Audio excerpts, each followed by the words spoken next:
More emergency. Lee, welcoming you to the Nightwatch.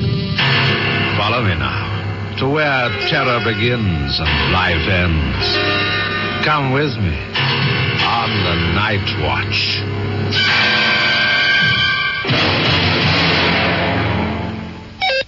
Pick a pack. Pick a pack. Hey, let's pick a pack of juicy fruit gum. Let's pick a pack from the juicy fruit tree, 'cause the flavor's so good. You gotta get some. Just pick a pack and you'll see what a happy feeling. Juicy fruit. What a happy flavor. Open a pack of juicy fruit gum. Chew it and let all the flavor come through. Pick a bright yellow pack of juicy fruit gum and let it all happen to you. It'll make you smile. What a happy feeling. The yellow pack. What a happy flavor. Brighten up your day. 'Cause it's so delicious. Brighten up your day. Chewing juicy fruit. Hey, let's pick a pack of juicy fruit gum. Let's pick a pack from the juicy fruit tree, 'cause the flavor's so good. You gotta get some. Just pick a pack and you'll see. What a happy feeling. Juicy fruit.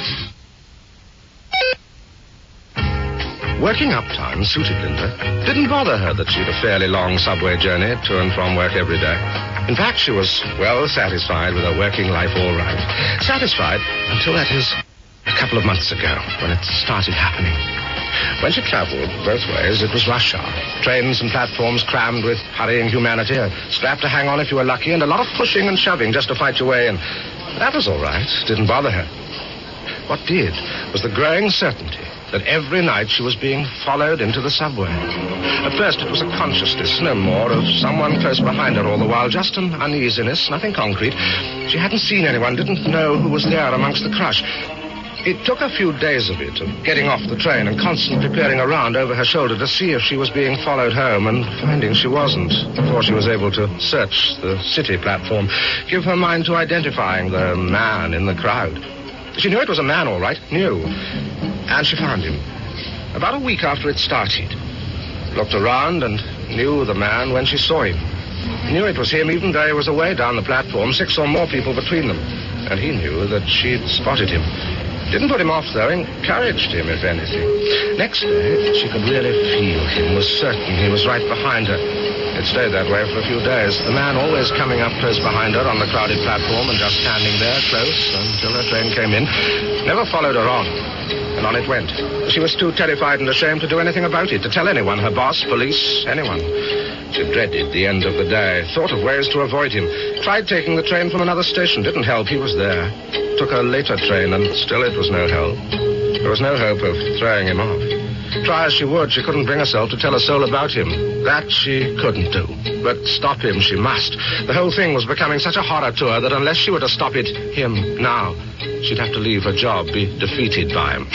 That's when she turned, swung round in anger and frustration one night on the crowded platform amongst those waiting crowds, and saw him leering at her as her hand thrust out to wipe that smile from his face. Just who do you think you are? Ranted, screamed at him, Who do you and think he you're turned away, walked What do you want from Nobody there did anything, of course. Nobody took any note of the brief flare-up. It was private to her and to him. Might have happened in private. When it was over, she was on the train.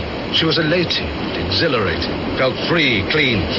Sure, she'd driven him away. It wasn't until later that a sense of achievement turned on her, and she started to worry about consequences. What might he do now? Next day, she approached the station full of fear.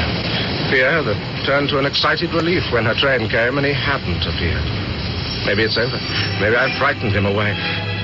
Didn't really work in her mind, though. She still went to the station worried, fearing his appearance. The feeling, the nervousness eased, though, gradually dissipated as time passed, and there was no return to the platform. Amongst all that crowded crush, she felt alone again, blessedly alone, still edgy, though, still expecting him to come back to be more abusive in payment for the slap and her counterattack. She almost forgot him. Almost.